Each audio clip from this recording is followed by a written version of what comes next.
Good morning students. आज का आपका टॉपिक है भिन्न। भिन्न क्या होता है उसी के बारे में आज हम पढ़ेंगे। फिर इसके बाद हम कुछ आपको क्वेश्चंस देंगे जो आपको सॉल्व करके सेंड करने हैं। देखिए, भिन्न समझने के लिए सबसे पहले ये समझिए, जैसे कोई वस्तु है। मान लीजिए आपके पास ये एक गोल वस्तु है, ठीक। इसके हमने कर दिए दो भाग, ठीक। तो इस भाग को हम कहेंगे ये इसका आधा भाग है और ये भी इसका आधा भाग, ठीक। और ये दोनों भाग आपस में बराबर है। अब क्या किया हमने, इसको आधा तो कहेंगे, लेकिन इसको संकेतों के रूप में व्यक्त करने के लिए हम भिन्नों का प्रयोग करते हैं, ठीक। अब भिन्न के रूप में इसे कैसे लिख सकते हैं, ये देखिए। इसको लिखेंगे 1/2 और ये भी हो गया 1/2। ये 1/2 कैसे हुआ, देखिए। कोई भी वस्तु होती है, जब उसे कुछ भागों में, बराबर भागों में बांटा जाता है, तो प्रत्येक भाग को हम भिन्न के रूप में लिखते हैं। सबसे पहले भिन्न के रूप में लिखने के लिए क्या करते हैं, सबसे पहले ये देखते हैं कि उसको कितने भागों में बांटा गया है। जितने भागों में बांटा गया है उस संख्या को हम कहते हैं हर, और वो नीचे लिखेंगे।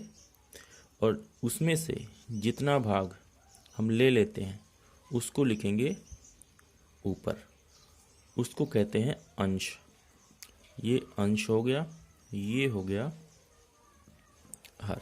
तो हमारे पास एक गोला था, उसके हमने दो बराबर बराबर भाग किए, उसमें से एक ले लिया, ठीक। उस जो लिया उसको ऊपर लिखेंगे और जितने भाग किए थे उसको हम नीचे लिखेंगे।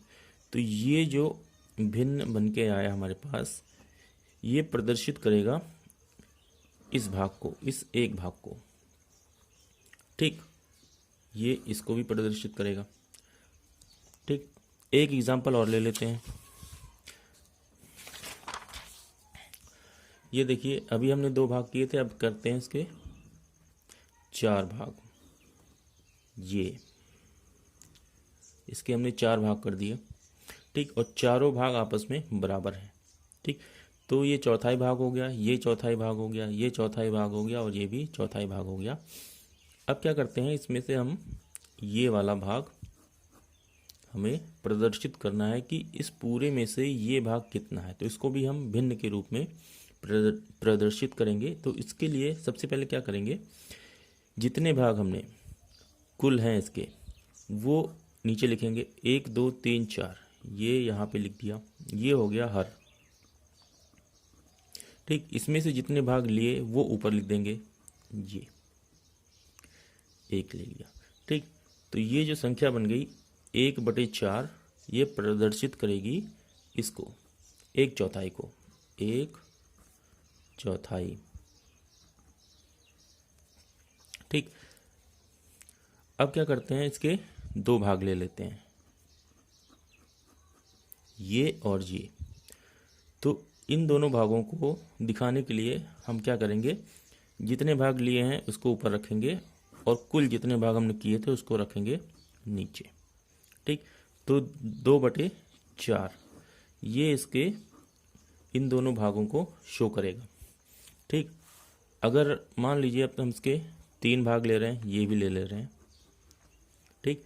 तो इन 3 भागों को संकेतों के रूप में कैसे व्यक्त करेंगे, 1 2 3, 3 बटे में कुल कितने भाग थे, 4। ये 3/4 इस भाग को प्रदर्शित करेगा, ठीक।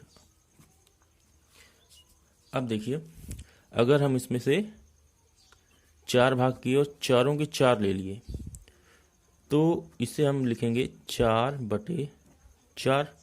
4 से 4 भाग हो जाएगा, आ गया 1, ठीक। तो इसका मतलब है ये हमने पूरे का पूरा ले लिया, ऐसे ही यहाँ हमने 4 भाग किए थे, जिसमें से 2 भाग यहाँ लिए थे, 4 में से 2। ठीक, तो ये भी अगर हम इसको भाग कर दें तो यहाँ आ जाएगा 1/2, मतलब ये आधा, ये इसका आधा हो गया।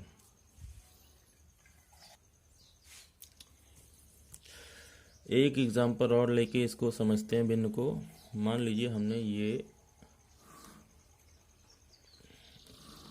एक रेक्टेंगल लिया है, इसके हमने कुछ टुकड़े कर दिए हैं बराबर बराबर।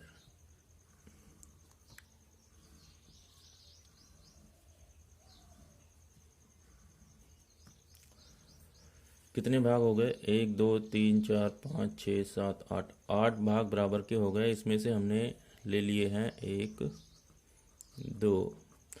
तो इन 2 भागों को भिन्न के रूप में कैसे शो करेंगे? टोटल कितने भाग लिए हमने? इसमें से 2, और कितने थे? 8 भाग। तो 2/8, इसका मतलब ये यहाँ से कैंसिल हो जाएगा, 4 1/4। ठीक, इसको 2/8 भी लिख सकते हैं, मतलब 8 में से 2 भाग लिए हैं हमने। अगर 3 ले लेते हैं तो इसको लिखेंगे 3/8। और मान लीजिए 8 में से हमने 4 ले लिए, 1 2 3 4, तो इसको लिखेंगे 4/8। ये आपस में कैंसिल हो जाएगा, तो ये हो गया इसका पूरा आधा भाग आ गया। 8 में से 4 ले लिए तो आधा भाग। ठीक, 4/8। ऐसे ही अब देखिए, ये एक फिर गोला है, इसके हमने 3 भाग किए, तीनों बराबर बराबर, तो इसमें से 1 भाग लिया। ठीक, तो इसको लिखेंगे 1/3। जितने भाग लिए हैं वो ऊपर, और जितने कुल भाग किए हैं वो नीचे। ठीक, ये और ये अगर 2 भाग ले रहे हैं तो इसको लिखेंगे 2/3। ठीक।